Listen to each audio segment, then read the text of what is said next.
وَلِمَنْ خَافَ مَقَامَ رَبِّهِ جَنَّتَانِ. Bismillahirrahmanirrahim. Rabbi shrah li sadri wa yassir li amri wahlul 'uqdatam min lisani yafqahu qawli. Rabbi zidni ilma. அல்ஹம்துலில்லாஹ். இன்னைக்கு நம்ம எடுத்திருக்க தலைப்பு பாத்தீங்கன்னா, இந்த துன்யான்றது வீண் விளையாட்டு வேடிக்கைனா. அந்த துன்யால ஆனா அல்லாஹ் வந்து இந்த துன்யாவை அதுக்காக படைச்சிருக்கானா கேட்டா கிடையாது. ஆனா இந்த உலகம் விளையாட்டும் வேடிக்கையினால நிரம்பி இருக்கு அப்படின்னு சொல்லி அல்லாஹ் அத பத்தி ஒரு ஃபுல்லான விளக்கம். என்ன எதுக்காக இந்த உலகம், அப்புறம் இந்த வெறும் வீண் விளையாட்டு வேடிக்கை இருந்துச்சுன்னா எதுக்காக இது அப்படின்னு சொல்லி ஃபுல்லா பாப்போம். அல்லாஹ் வந்து தன்னுடைய திருமறையில சொல்றான். சூரா முஹம்மத் 47வது அத்தியாயத்துல 36வது வசனமா சொல்றான். அஊது பில்லாஹி மினஷ் ஷைத்தானிர் ரஜீம். பிஸ்மில்லாஹிர் ரஹ்மானிர் ரஹீம்.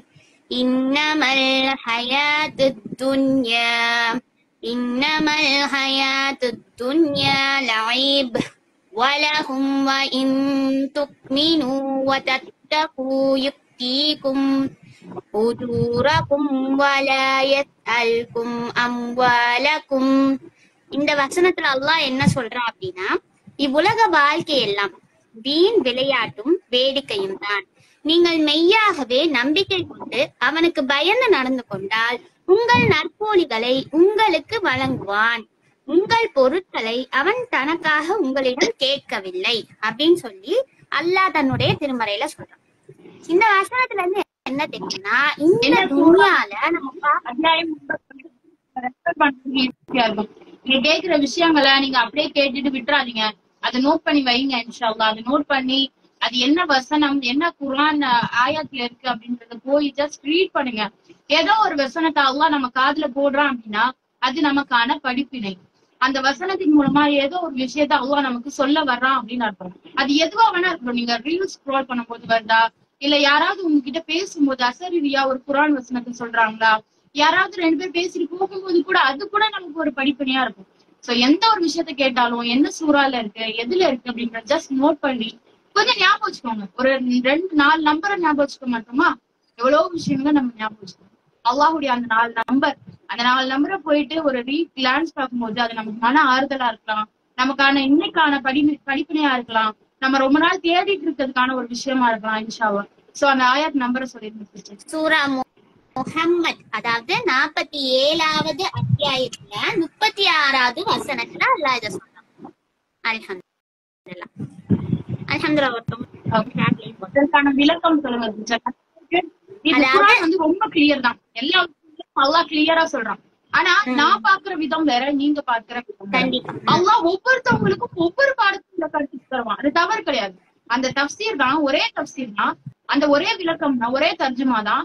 அதை படிக்கும் போது எனக்கு ஒரு பாடம் இருக்கும், அதுல உங்களுக்கு ஒரு பாடம் இருக்கும், வேற ஒருத்தவங்களுக்கு பாடும் போது அதுக்கு இன்னொரு பாடம் இருக்கும். சோ நம்ம பார்க்கிற விதத்துல இருந்து ஒவ்வொரு பாடங்களும் மாறுபடும். அப்ப நீங்க இந்த விளக்கத்தை சொல்லுங்க.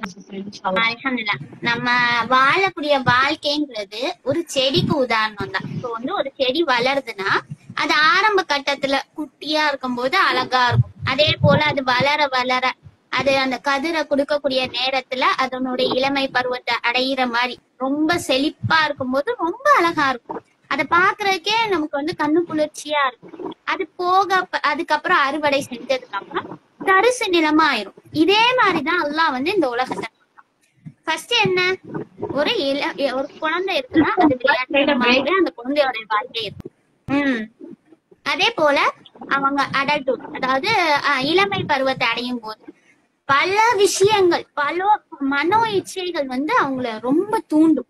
அப்ப இந்த உலகத்துல எல்லாமே அழகா தெரியும்.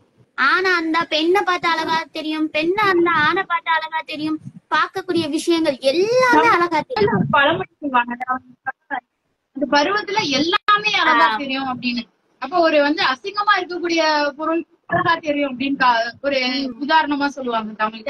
கண்டிப்பா. அதே போலதான் இந்த உலகத்துல எல்லாமே அழகா தெரியும். அதுக்கப்புறம் ஒரு வயதுக்கு அப்புறம், வயது முழுமை அடைஞ்சதுக்கு அப்புறம் நம்ம என்ன யோசிப்போம்னா, நம்ம சின்ன வயசுலயே ஒண்ணுமே செய்யல, இப்ப என்ன செய்ய போறோம் அப்படின்ற காலங்கள் அதுல ஓட ஆரம்பிச்சு. அதுக்கப்புறம் மவுத் வந்துடும். ஆனா இந்த உலகம் அப்படியே முடிஞ்சு போகக்கூடியது அல்ல. இந்த உலகத்துல அப்படியே முடிஞ்சிருமா, மவுத்துக்கு அப்புறம் எதுவுமே இல்லையான்னு கேட்டா கண்டிப்பா அப்படி ஒண்ணு இல்லவே இல்லை. ஒரு முஸ்லீமா இருக்கிறோம் அப்படின்னா அந்த இந்த வாழ்க்கை முடியக்கூடியது நம்ம நம்பவே மாட்டோம். இதத்தான் அல்லாஹ் வந்து இந்த விஷயத்துல சொல்றான். நீ வந்து வாழ்ற இந்த உலகத்துல வீண் விளையாட்டு வேடிக்கையும் தான் இருக்கு. ஒரு லைஃப் இதை என்ஜாய் பண்ணிட்டு போ, ஜாலியா இரு, பிடிச்சது செய், நினைச்சது தோன்றதெல்லாம் செய், அப்ப நீ ஹாப்பியா இருக்கலாம்.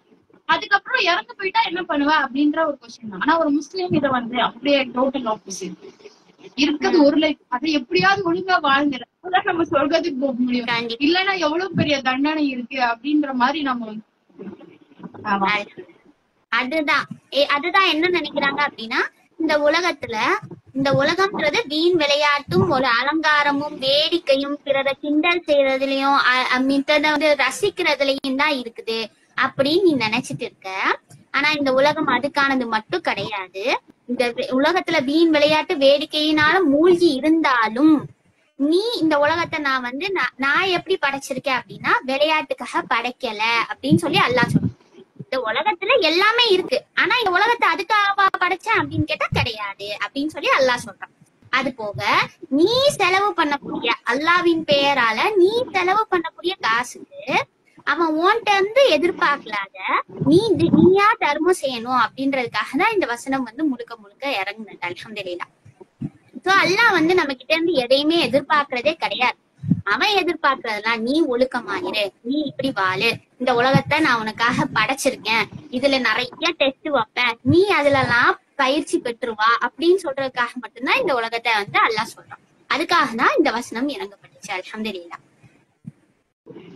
ஆமா, இப்போ இந்த வசனத்துடைய பாதி விளக்கம் வந்து என்ன அப்படின்னா, நான் எதுவும் உங்ககிட்ட இருந்து எதிர்பார்க்கல அப்படின்றத நம்ம ஒரு விதமா புரிஞ்சுக்கணும். எப்படி புரிஞ்சுக்கணும்? தெளிவா புரிஞ்சுக்கணும். என்னன்னா அல்லாஹ் எந்த தேவையுமே அற்றவன். நான் இது செஞ்சாலும் இந்த உலகம் நடக்கும், இதை செய்யலைனாலும் இந்த உலகம் நடக்கும், நான் இருந்தாலும் இந்த உலகம் சுற்றும், இல்லைனாலும் உலகம் சுற்றும். அல்லாஹ் நாடுனா இந்த உலகமே இல்லாம கூட அழிச்சிருவோம்.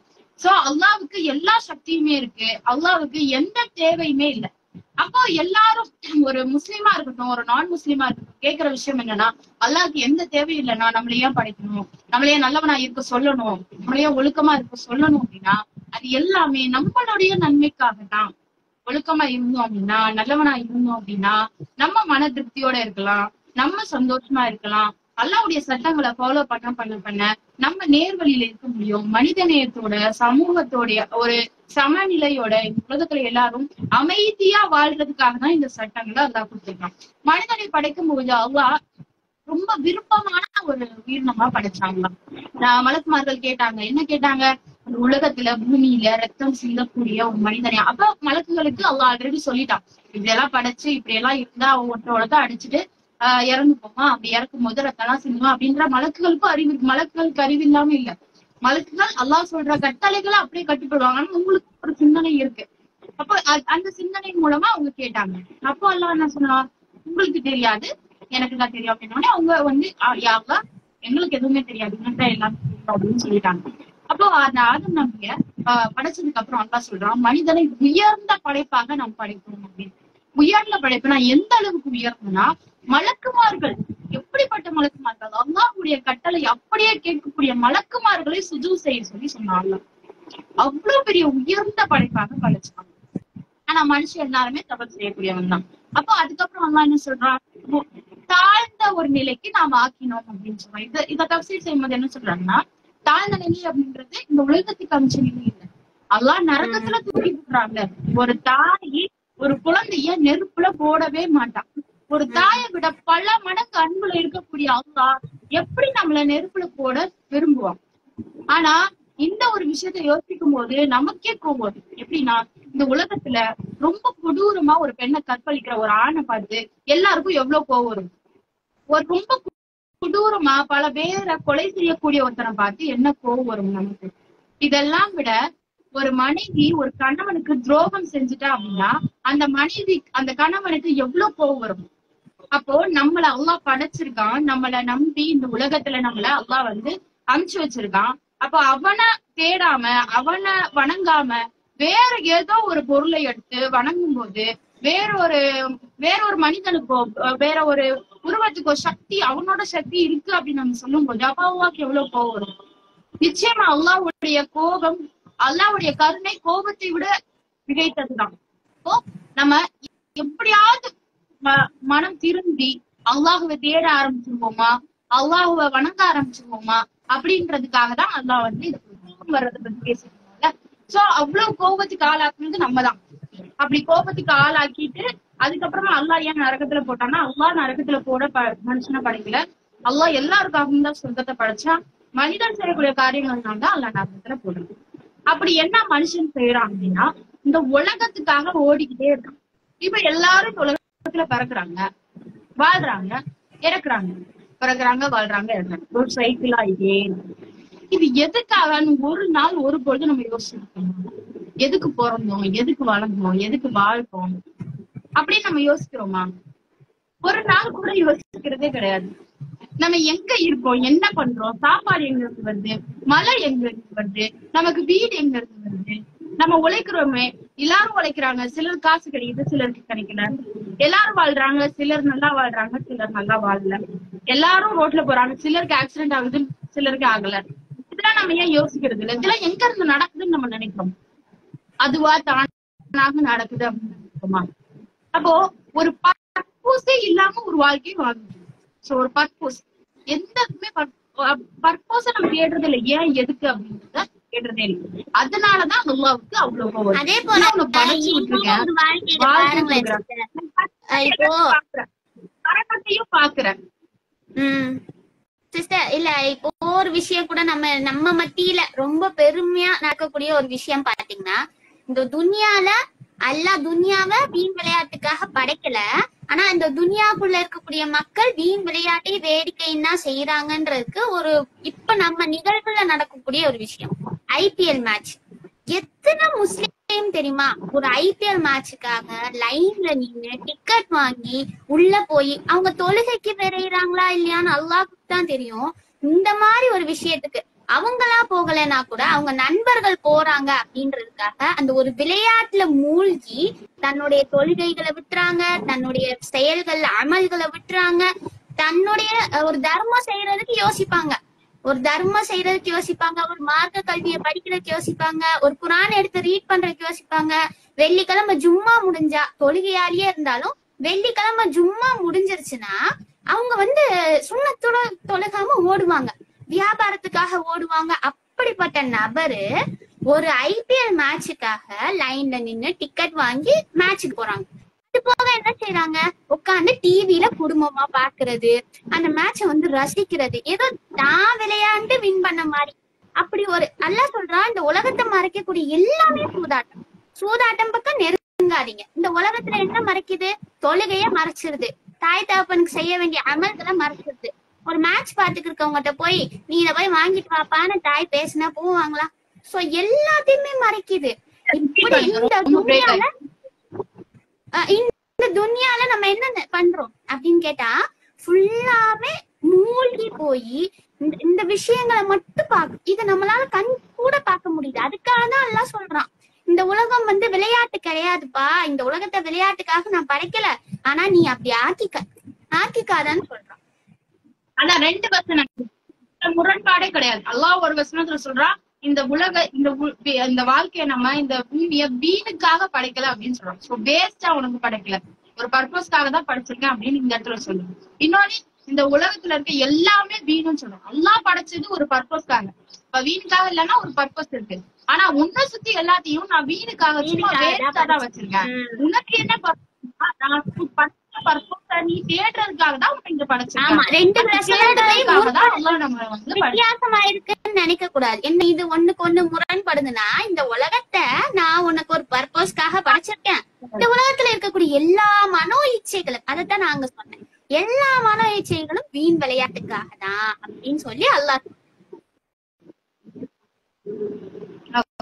இப்போ நீங்க பேசுனீங்க என்டர்டைன்மெண்ட் அப்படின்ற விஷயத்த பத்தி. கொஞ்சம் நம்ம இஸ்லாமிக்காவும் பார்ப்போம், கொஞ்சம் நம்ம பிசிக்கலா நம்ம டெய்லி நடைமுறையில இருக்கிற விஷயமாவும் பார்க்கலாம். இப்போ இந்த என்டர்டைன்மெண்ட் அப்படின்றது எதுக்காக வந்ததுன்னா, நம்மளுடைய தாத்தா பாட்டி காலத்துல ரொம்ப நல்லா வந்து வேலை செஞ்சுட்டே இருந்தோம். அப்ப அவங்களுக்கு நிறைய லெசர் டைம் இருக்கும். அந்த லெசர் டைம்ல வந்து என்ன பண்றது அப்படின்றதுக்காக மக்கள் கூடி பேசுவாங்க. சோ மக்கள் கூடி பேசுறத ஒரு நாடகமா போட ஆரம்பிச்சாங்க. அப்போ எல்லாரும் வந்து வேலை பார்த்த கலைப்புல கொஞ்ச நேரம் போய் அந்த தெருக்கூத்துக்களா பார்க்கக்கூடியவங்களா இருந்தாங்க. அதுக்கப்புறம் என்ன பண்ணாங்க அப்படின்னா, சினிமா அப்படின்ற ஒரு விஷயம் உருவாச்சு நம்மளுடைய அம்மா அப்பா காலத்துல. அந்த சினிமால என்னாச்சு அப்படின்னா, இப்போ ஒரு மாசம் அவங்க வேலை செஞ்சாங்கன்னா அந்த ஒரு நாள் போயிட்டு அதை மற்ற உலக விஷயங்கள் தெரிஞ்சுக்கிறதுக்காக இல்ல அவங்களோட பொழுதை போர்க்கக்கூடியதா இருந்தது. நம்மளுடைய காலத்துல என்ன வந்தது, அந்த டிவி நமக்குள்ளே வந்துருச்சு, நம்ம வீட்டுக்குள்ள ஒவ்வொருத்தவங்க வீட்டுக்குள்ள. அப்ப கூட நம்ம என்ன பண்ணுவோம், ஸ்கூல் போயிட்டு வந்துட்டு ஈவினிங் கொஞ்ச நேரம் தான் நமக்கு டிவி எல்லாம் போட்டுருவாங்க அம்மா, ரொம்ப நேரம் டிவி எல்லாம் பார்க்க மாட்டாங்க. சோ கொஞ்ச நேரம் பார்த்துட்டு இன்னைக்கு நமக்கு உள்ளங்கையிலேயே அந்த விஷயங்கள் வந்துருச்சு. என்ன அப்படின்னா என்டர்டைன்மெண்ட், பொழுதுபோக்க நேரமே இல்லாத மக்கள் தான் நம்ம இங்க இருக்கோமா. ஒரு நாளைக்கு 24 மணி நேரத்துல எனக்கு டைமே போகலன்னு சொல்லக்கூடிய மக்கள் தான் இங்க இருக்கோமா. அப்ப அவ்வளவு டைமையும் இந்த போன்ல தான் நம்ம வந்து ஸ்பெண்ட் பண்றோமா. என்டர்டைன்மெண்ட்காக தான் இந்த செல்போன் வந்து. இந்த செல்போன்ல என்ன இருக்கு, நம்ம தூரமா இருக்கவங்கள தொடர்பு கொள்றது, டக்கு டக்கு டக்குன்னு சாட் பண்ணிடலாம், பேச கூட தேவையில்ல, நம்மளோட ஃபீலிங்ஸ் கூட தேவையில்ல, அந்த சாட்டிங் தான் பண்ணிக்கலாம்.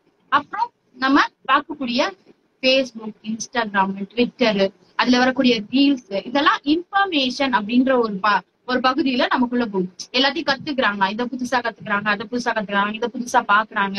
அதனால நிறைய உலக விஷயம் பாக்குறோம் அப்படின்ற பேர்ல உள்ள போகுது. அடுத்து யூடியூப், அதுவும் இன்ஃபர்மேஷனா நம்ம உள்ள பாக்குறோம். சோ இப்படி பார்த்தா ஒரு நாளைக்கு நம்மளோட ஸ்கிரீன் டைம் என்னவா இருக்கு அப்படின்னா 4 hours, 5 hours, 6 hours, 8 hours. மக்கள் பார்க்கும்போது 8 மணி நேரம் போன்ல ஸ்கிரீன் டைம். நான் ஃபர்ஸ்ட் வந்து இப்போ ஒரு பேஷண்ட் வராங்கன்னா கேட்கிற விஷயம், உங்களுக்கு ஸ்கிரீன் டைம் காட்டுங்க, கழுத்து வலின்னு வராங்க, கண்ணு பிரச்சனைன்னு வராங்கன்னா உங்க ஸ்கிரீன் டைம் காட்டுங்கன்னா 8 hours ஸ்கிரீன் டைம். 8 மணி நேரம் என்ன பார்ப்பேன், ஏன்னா சீரிஸ் பார்ப்பேன், அதை பார்ப்பேன், இதை பார்ப்பேன். 8 மணி நேரம் நம்ம வாழ்க்கையில அவ்வளவு நம்ம வந்து எந்த ஒரு வேலையும் இல்லாம, ரெஸ்பான்ஸ் இல்லாம, பர்பஸ் இல்லாம இருக்குமா. சோ அப்படி வர அந்த சோசியல் மீடியாஸ் என்ன பண்ணிடுச்சு அப்படின்னா நம்மள டிபெண்டா ஆயிடுச்சு. இப்ப கொஞ்ச நேரம் போன் இல்லாம நம்ம எல்லாராலையும் இருக்க முடியுமா? நீங்க சொல்லுங்க, கமெண்ட்ல சொல்லுங்க. ஒரு 5 நிமிஷம் போன் இல்லாம சம்மர் லீவ்ல குழந்தைங்க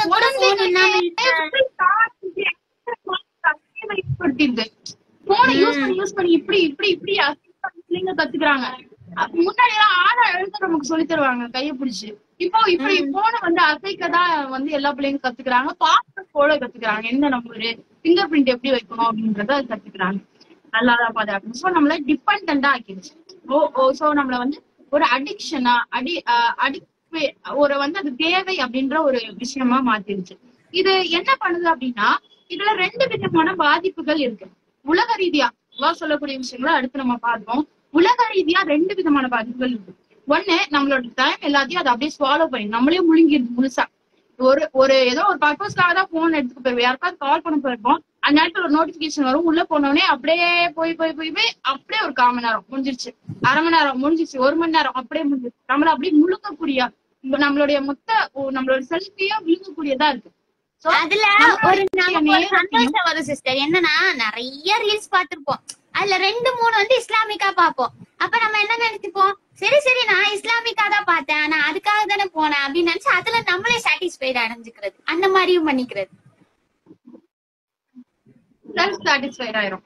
சோ இந்த என்டர்டைன்மெண்ட் வந்து நம்மளுடைய நேரத்தையும் நம்மளோட ப்ரொடக்டிவிட்டி, நம்ம வந்து புதுசா சிந்திக்க ஆரம்பிக்கும் போதுதான் புதுசான செயல்களை செய்ய ஆரம்பிக்கிறோம். சோ இந்த ப்ரொடக்டிவிட்டியை முழுசா அழைச்சிடும். 2வது விஷயம், இந்த என்டர்டைன் பண்றவங்க இருக்காங்க இல்லையா, இவங்கதான் வந்து நல்ல வந்து அவங்களுக்கு 2 விஷயம் கிடைக்குது, பேமும் கிடைக்குது, மணியும் கிடைக்குது. சோ என்டர்டைன் பண்றவங்க இந்த சும்மா காமெடியா பேசுறது, அசிங்கமான வார்த்தையை பேசி அது ஒரு வீடியோவா போட்டு ஒரு காமெடியா பேசுறேன்னு சொல்லி எந்த உலகத்துக்கு தேவையா இல்லாத விஷயங்களை, சினிமா அப்படின்ற விஷயம் 4 பேருக்கு தெரிஞ்சவங்க, ஒரு கொஞ்சம் நடிக்கக்கூடிய மக்கள். எனக்கு புரியல, ஒருத்தன் உண்மையா இல்லைன்னா நம்ம கூட வச்சுக்கோமா, அவன் நடிக்கிறானா, இங்க உங்ககிட்ட ஒண்ணு பேசிட்டு இன்னொருத்தன் வேற பேசினா அவங்க வந்து பக்கத்துல வச்சுக்கோங்க, அவன் அது எவ்வளவு மோசமானவன் அப்படின்னு நமக்கு சொல்லுவோம். அப்போ இந்த சினிமால ஏதோ ஒரு கேரக்டரா ஏதோ ஒரு இதுல பொய்யா நடிக்கக்கூடிய எப்படி பாராட்ட மனசு வருது அப்படின்றது. சரி என்ன நடிப்புப்பா அப்படின்னு பாராட்டும் போது ஆச்சரியமா இருக்கு, நடிக்கிறத கூடவா பாராட்டுவாங்க இந்த உலகத்துல அப்படின்னு ஒரு போலியான விஷயத்த வந்து பாராட்டக்கூடிய நிலைமையில தான் நம்ம இருக்கோம். சோ அந்த பேமும் மணியும் கிடைக்கிறனால இன்னைக்கு நிறைய மக்களை பாக்குறோம், இஸ்லாமிய பெண்களை பாக்குறோம், இஸ்லாமிய ஆண்களை பாக்குறோம். அரைக்குறைய ஆடைகள் அணிஞ்சிட்டு ஹிஜாப் இல்லாம ஏதோ ஒரு காரணத்துக்காக ஹிஜாப் போட்டுட்டு டான்ஸ் ஆடக்கூடியவங்களை இதுல எங்க போய் சொல்றது? ஹிஜாபே எதுக்காக போடுறோன்றது தெரியாம அது போட்டுட்டு டான்ஸ் ஆடக்கூடிய அந்த அந்த அந்த ஒரு வழிகேடு. இது ஒரு வழிகேடு, இந்த பக்கம் ஒரு வழிகேடு. அந்த போன்ன்றது கையில எடுத்தாலே ஒரு வழிகேடு. ஆனா அதுல எவ்வளவு நல்ல விஷயங்கள் இருக்கு, இல்லன்னா சொல்ல முடியாது. போனை யூஸ் பண்ணாதீங்கன்னா அல்லாஹ் சொல்லல, இஸ்லாமும் சொல்லல. போனை யூஸ் பண்ணக்கூடாது. நம்ம கமெண்ட்ஸ்ல பார்த்தோம்னா போனை யூஸ் பண்ணக்கூடாது, நீங்க ஏன் வந்தீங்க, நீங்க ஏன் வந்தீங்க, நீங்க ஏன் வந்தீங்கன்னா நன்மையை ஏவி தீமையை தடுக்கிற கூட்டம் உங்களை இருந்துட்டே இருக்கட்டும் அப்படின்னு அல்லாஹ் சொல்றான். சோ நமக்கு வேலை என்ன, நன்மையை ஏவும் தீமையா இருந்தா தடுக்கும். சோ இந்த உலக ரீதியாவே இந்த 2 பாதிப்புகள் வந்தா அப்போ நம்மளுடைய வாழ்க்கையில 24 மணி நேரமும் ஒரு நாள். இந்த நேரம் போனதுக்கு அப்புறம் திரும்ப வருமானா வரவே வராது. அதனாலதான் அல்லாஹ் என்ன சொல்றான், வல் அஸ் அப்படின்னு சொல்றான், காலத்தின் மீது சத்தியமா. அதுக்கு பல கோடி அர்த்தங்கள் இருக்கு. அதுல ஒரு அர்த்தம் என்னன்னா, இந்த நேரம் மட்டும்தான் நம்ம வாழ்க்கையில போயிருச்சு அப்படின்னா திரும்ப வரவே வராது. என்ன பண்ணாலும் கொண்டு வர முடியாது. டைம் டிராவல் எல்லாம் பண்ணவே முடியாது. எவ்வளவு டெக்னாலஜி வந்து டைம் டிராவல் பண்ண முடிஞ்சுதா? காலத்தை மட்டும் திரும்பி கொண்டு வரவே முடியாது. இந்த காலம் ஒரு இடத்துக்கு வேற யாருக்கும் இன்னொரு இடத்துக்கு வேற சொல்லிட்டான். அல்லாவா காலம் வந்து அல்லாவா இருக்கான். சோ ஒரு சக்தி அல்லாவை பீட் பண்ணவே முடியாது. எந்த சக்தியுமே அல்லாவை பீட் பண்ண முடியாது. அதனால எவ்வளவு டெக்னாலஜி வந்தாலும் அல்லாவுக்கு ஈக்குவலா எதுவுமே வர முடியாது. சோ காலம் நானாக இருக்கிறேன், இதனாலதான் அல்லாஹ் சொல்றான். அது வந்து ஒரு அடிக்ஷனா மாறிச்சு. இப்போ வந்து ஆல்கஹால் அடிக்ஷன் எடுத்துக்கோங்களேன். ஒரு நாள் அவங்களுக்கு குடிக்கலன்னா அவங்களால இருக்க முடியாது. அடுத்து வந்து அடுத்தடுத்து அவங்களுக்கு வந்து குடிக்கணும் அப்படின்னு தோணிக்கிட்டே இருக்கும். சிகரெட் ஸ்மோக்கிங்கும் அடிக்ஷன் தான். அப்போ எல்லா விதமான அடிக்ஷன் எடுத்துக்கலாம். அதே மாதிரிதான் இன்னைக்கு போன் அடிக்ஷன். ஒரு நோட்டிபிகேஷன் வந்துச்சுன்னா தொழுதுட்டு இருக்கோம்னு வச்சுக்கோங்களேன். 2வது ரக்காயத்து 4 ரக்காய் தொழுகையில 2வது ரக்காயத்துல ஒரு நோட்டிபிகேஷன் வந்துச்சுன்னா நம்ம உள்ள தொழுகுதா, ஈடுபாடோட தொழுகுதா? ஒரு போன் வைப்ரேட் ஆகுது, ஒரு போன் டிங்குன்னு சத்தம் வருது அப்படின்னா நம்மளால கான்சென்ட்ரேஷனா இருக்க முடியுதா? அப்போ எந்த அளவுக்கு நம்மள வந்து அது ஈர்த்து இருக்கு, கவர்ந்து இருக்கு அப்படின்றத பார்ப்போம். சோ இது வந்து இஸ்லாமிக்கா பார்த்தோம் அப்படின்னா இஸ்லாமிக்காவும் 2 பாதிப்பு ஏற்படுது. ஒண்ணு என்ன அப்படின்னா, இந்த இதுல விஷயங்கள் அதிகமா பாக்குற விஷயம் என்ன, இல்லன்னு யாருமே சொல்ல முடியாது. இல்ல நீங்க இதுல பாக்கவே இல்லை அப்படின்னு சொன்னீங்கன்னா கண்டிப்பா சொல்லுங்க, இன்ஷால்லா உங்களுக்கு தனியா ஒரு பாராட்டு செஞ்சிடலாம்.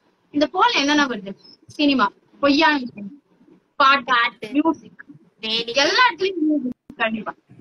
நீனா ஒரு பெண்ண அரைகுறை ஆடில வராம இந்த போனை எடுத்து வச்சிடவே முடியாது. இஸ்லாமிக் சேனலே இருந்தாலுமே ஒரு இதுல வீடியோலயாவது நீங்க அந்த மாதிரி பாக்குற மாதிரி வரும், இல்ல ஒரு விளம்பரத்திலயாவது நீங்க அதை பாக்குற மாதிரி வந்துரும். போகும்போதே ஒரு விளம்பரம், நம்ம ஒரு பயான் தான் கேட்கிறோம்,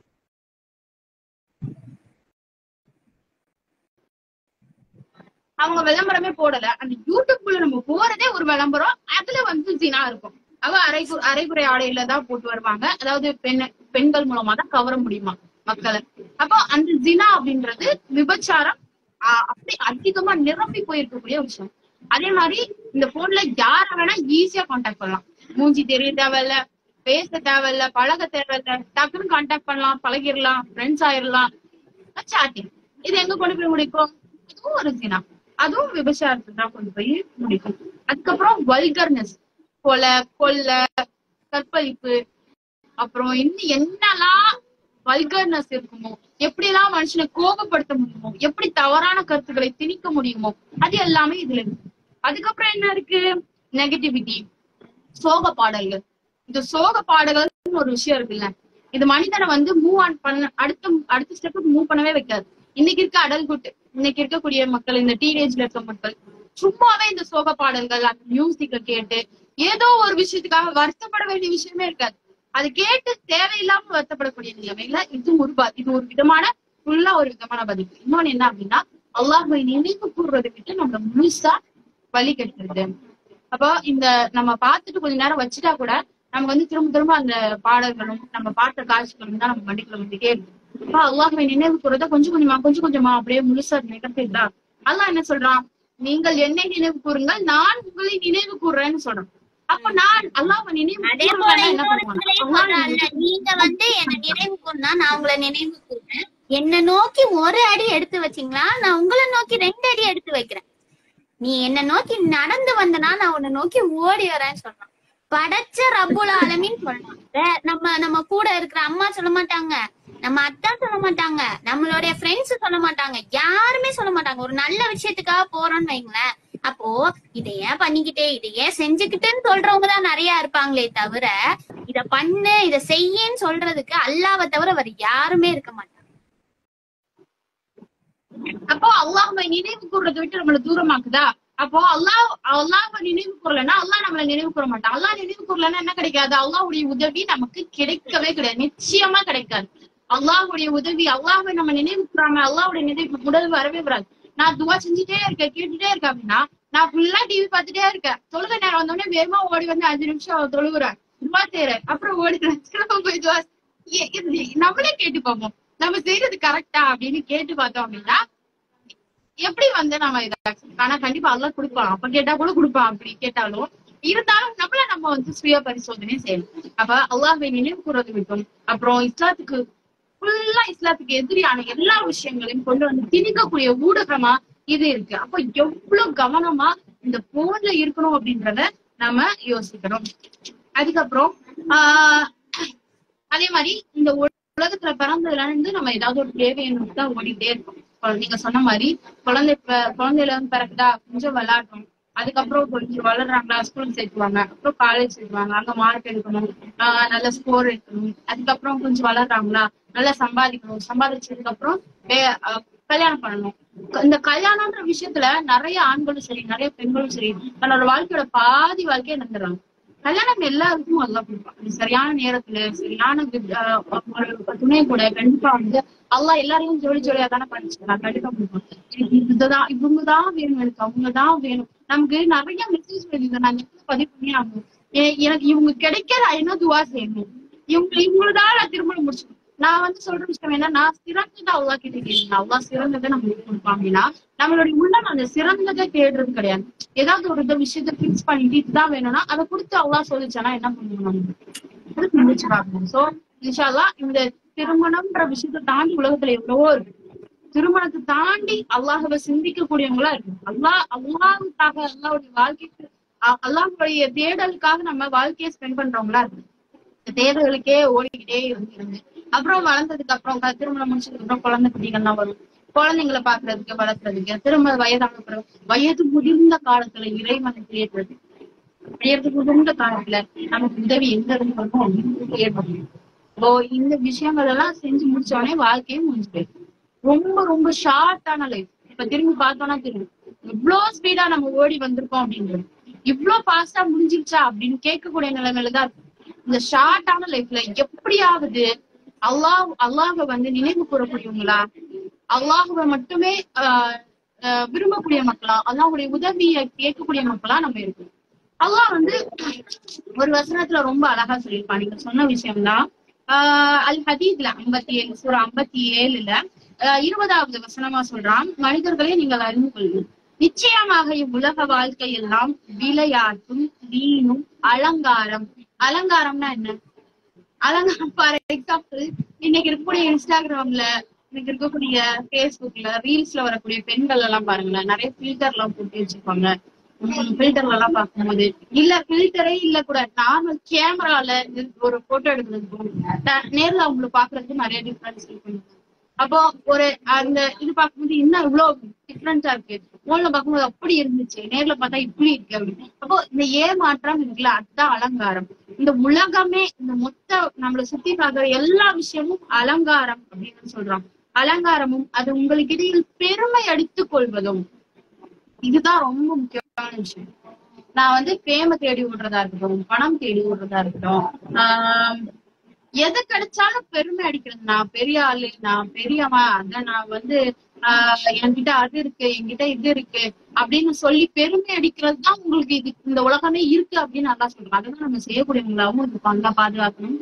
செல்வங்களிலும் நம்மளோட செல்வத்திலையும் பிள்ளைகளிலும் எனக்கு அத்தனை பிள்ளை செல்வம் இருக்கு, இத்தனை பிள்ளை இருக்கு அப்படின்னு சொல்லிக்கிறதுலையும் ஒருவருக்கொருவர் அதிகப்படுத்திக் கொள்வதும் தான் அப்படின்னு அல்லாஹ் சொல்றான். இவ்வளவுதான் உனக்கு உலகம், இதுதான் வீணும் விளையாட்டும் அப்படின்னு அல்லாஹ் சொல்றேன். இதுக்கு உதாரணம் தான் ஒரு மலையை போன்றதாகும். இப்போ விவசாயிகளுக்கு தான் இதோட அர்த்தம் தெரியும். விவசாயம் பண்றாங்கல்ல, அவங்களுக்கு வாழ்வாதாரமே என்னன்னா இந்த விளைச்சல் தான். அது விளைக்கும் போது ரொம்ப ஆர்வமா இருப்பாங்க.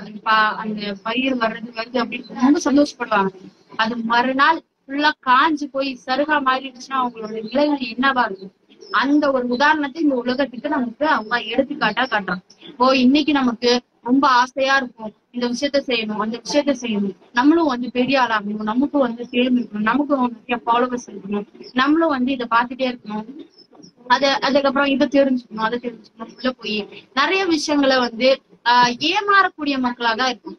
ஏன்னா இந்த டைம் இதுக்கப்புறம் வரவே வராது. அதுக்கப்புறம் யோசிப்போம், நம்ம இருக்கலாம், நம்ம ஒழுங்கா ஓதி இருக்கலாம்.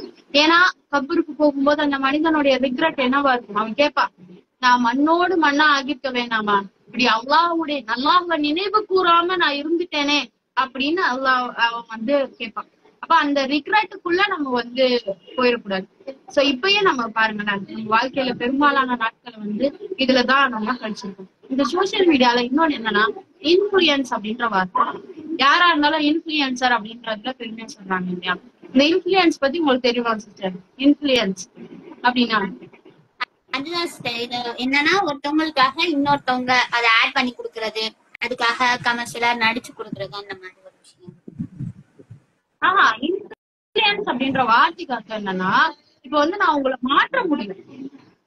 நான் இந்த பிரேக் வாஷ் பண்றது, நான் ஒரு விஷயத்த திரும்ப திரும்ப சொல்லிக்கிட்டே இருக்கிறது, நான் திரும்ப திரும்ப உங்ககிட்ட காமிச்சிட்டே இருக்கிறது, இது நல்லா இருக்கு, அது நல்லா இருக்கு அப்படின்னு உங்ககிட்ட சொல்லிட்டே இருக்கிறது மூலமா நீங்க ட்ரை பண்ணலாம் அப்படின்னு நீங்க வருவீங்க. இதுக்கு பேரு தான் இன்ஃபுளுயன்ஸ். அப்போ இந்த இந்த சோசியல் மீடியா எல்லாமே இன்ஃபுளுயன்சஸ். இந்த கடைக்கு வாங்க, அந்த கடைக்கு வாங்க, இதை யூஸ் பண்ணுங்க, அதை யூஸ் பண்ணுங்க, அந்த ப்ராடக்ட் பண்ணுங்க, இதை ப்ராடக்ட் பண்ணுங்க, ஏன் வீடியோஸ் நிறைய பாக்கணும்னா நான் இந்த பாட்டு போடணும், அந்த பாட்டு போடணும், அந்த மாதிரி எல்லா பக்கமே இன்ஃபுளுயன்ஸ். அதாவது நம்மை மாற்றக்கூடிய, நம்ம பாக்குற ஒவ்வொரு விஷயமும் நம்மை மாற்றக்கூடியது. அப்போ நம்ம அதன் மூலமா ஒரு கருத்தை நமக்குள்ள திணிக்கிறது. அப்போ நம்ம சாப்பிடுறோம் சாப்பாடு, அந்த சாப்பாடு நமக்கு பிடிக்காத ஒரு சாப்பாடு, யாராவது திணிச்சா நம்ம சரி பரவாயில்லன்னு சாப்பிட்டுப்போமா? சாப்பாடு சாப்பிட மாட்டோம். ஆனா இது கருத்துக்களை நமக்குள்ள திணிக்குது. இந்த கருத்துக்கள் திணிக்க இன்ஃபர்மேஷன் அதிகமாக ஆக போனை வச்ச உடனே என்ன ஆகும் தெரியுமா? நம்ம பிரெயினை ப்ராசஸ் பண்ண ஆரம்பிக்கும். எல்லாத்தையும் இன்னைக்கு என்னென்ன பார்த்தேன், என்னென்ன தெரிஞ்சுக்கிட்டேன் அப்படின்னு ப்ராசஸ் பண்ண ஆரம்பிக்கும். இந்த ப்ராசஸே என்ன பண்ணும் அப்படின்னா நமக்கு ஒரு விதமான டயர்ட்னஸ் ஏற்படுத்தும். ஒண்ணுமே செஞ்சுக்க வேண்டாம், 1 மணி நேரம் போன் பாருங்க, உங்க பாடி எவ்வளவு டயர்ட் ஆகுது அப்படின்னு. இன்னைக்கு எல்லாருமே டயர்ட் ஆயிடும்ல. எதனாலன்னா இந்த போனை நம்ம பார்த்துட்டே இருக்கிறதுனால நம்ம மைண்ட் டயர்ட் ஆயிடுது, பிரெயின் டயர்ட் ஆயிடுது. இன்ஃபர்மேஷனை கேதர் பண்ணி டயர்ட் ஆகி நம்ம பாடியும் டயர்ட் ஆயிடும். மைண்ட் பாடியும் தனித்தனியா கிடையாது. மைண்ட் என்ன சொல்லுதோ அதுதான் பாடி அப்போ இது என்ன பண்ணுது அப்படின்னா, இன்னொரு விஷயம், இந்த மாதிரி ரீல்ஸ் எல்லாம் நமக்கு என்ன தேவையோ அதை மட்டுமா காட்டுவோம். இப்ப நீங்க ஒரு அமேசான்ல போய் ஒரு ஃபுட் பியர் பாக்குறீங்க, பார்க்கக்கூடிய எல்லா சோசியல் மீடியாஸோடைய சைட்ல இருந்தும் உங்களுக்கு அந்த அட்வர்டைஸ்மெண்ட் வரும். இப்போ உங்களை கண்காணிச்சுட்டே இருந்து நீங்க எதை பாக்குறீங்க, எதை விரும்புறீங்க அப்படின்னா அதை கொடுக்கக்கூடிய மக்களாக இன்னைக்கு இருக்காங்க. ஏன் இவ்வளவு தூரம் பேசுறோம் அப்படின்னா ஒன்னே ஒண்ணுதான், கவனமா இருக்கணும். இந்த உலகம் நம்மளை ஏமாத்துதுன்னா நம்ம கைக்குள்ளே இருந்து நம்மளை ஏமாத்துது, நம்மளை அடிக்ட் ஆகுது, நம்மளை உள்ள இழுத்து போட்டு இந்த ஷைத்தான் என்ன பண்ணுவானா எப்படியாவது நம்மளை நரகத்துக்கு கொண்டு போய் தள்ளி விட்டணும்ன்றதுல குறியா இருப்பான். இப்போ எந்தெந்த வழியில எல்லாம் நம்மள தாக்கணுமோ எல்லா வழியில இருந்தும் தாக்கணும். எனக்கு என்ன வீக்னஸ் அப்படின்றத என்னை விட அவ கரெக்டா தெரிஞ்சு வச்சிருக்கோம். எனக்கு இந்த பழக்கம்னா வீக்னஸ் அப்படின்றது தெரிஞ்சு கரெக்டா அதுல டார்கெட் பண்ணணும். சோ நம்மளுடைய நோக்கம் என்னவா இருக்கும் அப்படின்னா மறுமையா தான் இருக்கும். இந்த அடிக்ஷன்ல இருந்து வெளியே வர்றதுக்கு எது உதவி செய்யும் அப்படின்னா அல்லாஹ்வை நினைவு கூறுறதுல தான் உதவி செய்யும். அல்லாஹ்வை நினைவு கூறுறதை பற்றி சொல்லுங்க சிஸ்டர். அல்லாஹ்வை நினைவு கூறுறதுன்னா ஒவ்வொரு நேரத்திலயும் நான் ஒரு விஷயத்த செய்யறேன், ஒரு விஷயத்த நான் செய்ய போறேன், அந்த விஷயங்கள்ல அல்லாஹ்வை நினைவு கூறுறது. அது போக என்னன்னா ஒரு ஹராமான விஷயம் இல்ல, ஹராமானதுன்னு இல்ல, ஒரு பார்வை, நம்ம ஒரு விஷயத்த பாக்குறோம், பார்க்கும்போது நமக்கு ஒரு தாட் வரதா செய்யும், இத பார்க்க கூடாது, இது தப்பானது, மாத்திரலாம்னு ஒரு தாட் வரும். அந்த தாட்டை அல்லாஹ்விடத்துல இருந்துதான் வருதுன்னு யார் அனலைஸ் பண்றாங்களோ அவங்க தப்பிச்சவங்க. இதுல யார் மாட்டிக்கிறாங்களோ அவங்க ஷைத்தானுடைய பாதையில பின்பற்றணும். சோ நம்ம பார்க்கக்கூடிய விஷயம், நம்ம கேட்கக்கூடிய விஷயம், நம்ம சாப்பிடக்கூடிய விஷயம், நம்ம போக பாதை, எல்லா விஷயங்கள்லயும் நமக்கு ஒரு இன்ஸ்ட்ரக்ஷன் கண்டிப்பா கிடைக்கும். நம்ம இப்போ தப்பான விஷயத்துக்கு போறோம்னா கண்டிப்பா ஒரு இன்ஸ்ட்ரக்ஷன் கொடுக்கும், பிரெயின் கொடுக்கும். அது எல்லாருக்குமே கொடுக்கும். பொதுவா ஒரு எல்லாருக்குமே கொடுக்கக்கூடிய இன்ஸ்ட்ரக்ஷன் அது. இதை செய்யாத அப்படின்ற ஒரு இன்ஸ்ட்ரக்ஷன் கொடுக்கும். யார் அதை மீறிக்கிட்டு செய்யறாங்களோ அவங்க தவறான பாதைக்கு போவாங்க. அப்போ அந்த இன்ஸ்ட்ரக்ஷன் கொடுக்குது இல்லையா, அதுதான் அல்லாஹ் அல்லாஹ்வுடைய பாதையில நினைவூட்டல் அப்படின்னு சொல்றாங்க. அப்போ அந்த நினைவூட்டல் கிடைக்கும் போதே யாரு அதுல இருந்து மீண்டு வராங்களோ அவங்கள அல்லாஹ் பாதுகாப்பான். இப்படிதான் ஒவ்வொரு விஷயத்திலயும் அல்லாஹ்வுடைய பாதையை நம்ம ஞாபகப்படுத்துறது. இதுதான் அல்லாஹ் நினைவு கூறுறதுன்னு பேசிக்கா சொல்லப்படுது. ஒரு விஷயத்திலயும் நான் பாக்குறது, நான் கேக்குறது, நான் சொல்றது, நான் செய்யறது. இப்ப நான் சொல்றேன் அப்படின்னா இவ்வளவு விஷயங்களை நாம 2 பேரும் சொல்றோம் அப்படின்னா நமக்கு நம்ம இந்த விஷயங்களை நம்ம செய்யும் போதோ இல்ல நம்ம எதையாவது ஒண்ணு பார்க்கும் போதோ நமக்கு ஞாபகப்படுத்தணும். கேட்கறதன் மூலமா படிக்கிறேன், எல்லாமே படிக்கிறேன். நானும் மாறணும், எனக்குள்ளே மாற்றம் வரணும், கேட்கிறவங்களுக்கும் மாற்றம் வரணும். கண்டிப்பா. அல்ஹம்துலில்லாஹ். அப்படி ஒரு விஷயத்திலையும் அல்லாஹ்வை நம்ம நினைவு கூறி செய்யறதுதான் அல்லாஹ்வை நினைவு கூறுதல். நம்ம செய்யறத தெளிவா இதுதான் கரெக்ட், இதுதான் தப்பு நமக்கு தெரியும். எது சரியான பாதைன்னு செய்யறோன்றது நம்ம கையில தான் இருக்கு. அல்லாதான் எனக்கு எழுதி வச்சிட்டான்ல, அப்ப அதுபடி நடக்குதுன்னு சொல்றவன் முட்டாள். அவன மாதிரி முட்டாள் வேற யாருமே கிடையாது. நமக்கு 2 ஆப்ஷன் இருக்கு, இதையும் செய்யலாம் அதையும் செய்யலாம். அப்படின்னு இருக்கும்போது நான் இதைத்தான் செய்யணும்னு செய்யறதுதான் நம்மளுடைய தேர்ந்தெடுக்கக்கூடிய அறிவு அப்படின்னு சொல்லப்படுது. இதுதான் அல்லாஹ்வை நினைவு கூறுறது, ஒவ்வொரு இடத்துலயும் நினைவு கூறுறது. ஓகே, அப்போ இந்த அடிக்ஷன்ல இருந்து ஃபர்ஸ்ட் வெளியே வரும். 2வது விஷயம், இப்போ எந்த அளவுக்கு இஸ்லாத்துக்கு எதிரான கருத்துக்களை இந்த சோசியல் மீடியா நம்ம மேல திணிக்குதோ அந்த அளவு நம்ம என்ன பண்ணணும் அப்படின்னா அதுலதான் போட்டியிட முடியும் இல்லையா? இப்போ நம்ம ஒருத்தவங்க நம்ம கண் எடுத்துட்டு நம்ம கூட சண்டைக்கு வராங்கன்னா அவங்க கிட்ட வாள் எடுத்துட்டு நம்ம சண்டைக்கு போக முடியாது, ஈஸியா சுட்டிட்டு போயிடுவாங்க. அது மாதிரி இன்னைக்கு இருக்கக்கூடிய சோசியல் மீடியால இவ்வளோ இஸ்லாத்துக்கு எதிரான விஷயங்கள் இருக்கு அப்படின்னா இஸ்லாத்தை சொல்லக்கூடிய விஷயங்களும் அவ்வளவு இருக்கணும். அப்பதான் நம்ம போட்டி போட முடியும். அப்போ இஸ்லாத்தை எல்லாரும் சொல்ல ஆரம்பிக்கணும், இஸ்லாத்தை உண்மையான கருத்துக்களை சொல்லணும். நம்ம நிறைய பாக்குறோம், இப்போ இஸ்லாத்துல இல்லாத விஷயங்களை கித்தாத்துகளை நிறைய சொல்லக்கூடிய மக்களை பாக்குறோம். சரியா ஆராய்ச்சி செய்யாத என்னுடைய கருத்து அப்படின்றத பேசக்கூடிய மக்களை பாக்குறோம். அப்போ அதெல்லாம் இல்லாம அல்லாஹ்வுடைய வார்த்தைகளையும் அல்லாஹ்வுடைய கலமையும்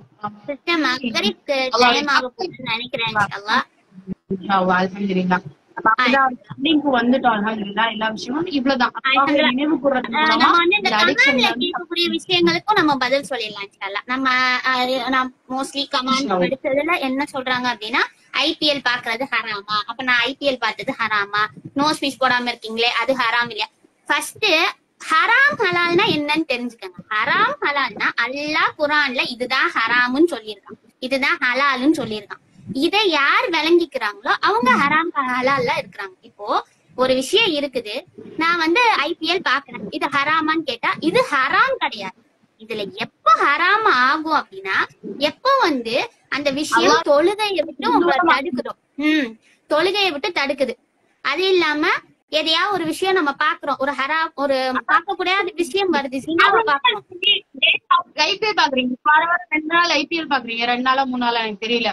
IPL பாக்குறீங்களா, 2 நாள் 3 நாள் அட்லீஸ்ட் 2 நாள் 3 நாள் குர்ஆன் எடுத்து படிச்சீங்களா? அப்புறம் எப்படி ஹராமா நம்ம கேட்க முடியும்?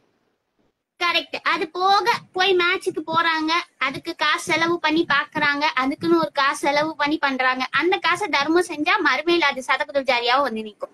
இந்த விஷயம், இந்த மாதிரி விஷயங்கள்லாம் உங்களை மறக்கடிச்சுச்சுன்னா அது ஹராம். அது வரைக்கும் அது ஹராமான்னு கேட்டீங்கன்னா ஹராம் கிடையாது. அல்லாஹ் சில விஷயங்களை ஹராம்னு சொல்லிருக்கான். ஒரு பெண்ணு ட்ரெஸ் நார்மல் ட்ரெஸ் போட்டுட்டு போய் ஹிஜாப் போடாம இருக்கிறாங்கன்னா அது ஹராம். நோ ஸ்பீச் போடாம இருக்காங்கன்னா அது ஹராம் கிடையாது. அதை முதல் தெரிஞ்சுக்கங்க. அனுமதிக்கப்பட்ட விஷயத்துல ஹராம் ஹலால கொண்டு திணிக்க கூடாது. இது கமாண்ட்ல கேட்கப்பட்ட ஒரு அதிகமான கொஸ்டின். அடுத்து என்னன்னு பாத்தீங்கன்னா ஒரு ஹேட்டான ஸ்பீச். நம்ம கமெண்ட்ஸ்ல பாக்கும்போது அதிகமா இது ஏன் அப்படி பண்றீங்க, பெண்களுக்கு சேர்க்கணும். ஒண்ணு தெரிஞ்சுக்கங்க, ஒரு நாலேஜ் இருக்கிறவங்க இன்னொரு நாலேஜ் இல்லாதவங்களுக்கோ இல்ல அதிகப்படுத்தணும்ன்றதுக்காகவோ சொல்றதுல எந்த தப்புமே கிடையாது. மனிதனை ஒரு மனிதனாக பாக்குறான், நாட்டுதான் சூறாயா இருக்கிறான். மனிதர்களே தான் அழைக்கிறான், நம்பிக்கை கொண்டவர்களே தான் அழைக்கிறான். பெண்களே ஆண்களே அப்படின்னு இந்த இடத்துலயுமே நல்லா அழைக்கிறது கிடையாது. உண்மையை சொல்லக்கூடியது எல்லா மக்களுமே இருக்கிறதா செய்யணும். உண்மையை பேசக்கூடிய இடத்துல எல்லாரும் இருக்கதான் செய்யணும்.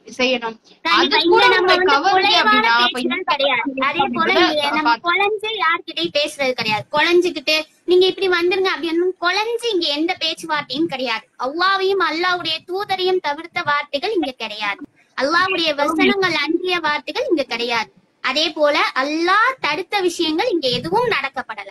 சோ இந்த மாதிரி அனுமதிக்கப்பட்ட விஷயத்துக்குள்ள வரையறைக்குள்ள ஒருத்தவங்க செஞ்சாங்க அப்படின்னா அது அல்லாவே வந்து அனுமதிச்சிருக்கா, அல்லாவுடைய தூதரும் அதை அனுமதிச்சிருக்காங்க.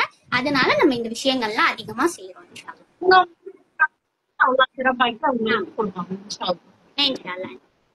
ஓகே ஸ்டான், நம்ம எண்டிங் வந்தாச்சு.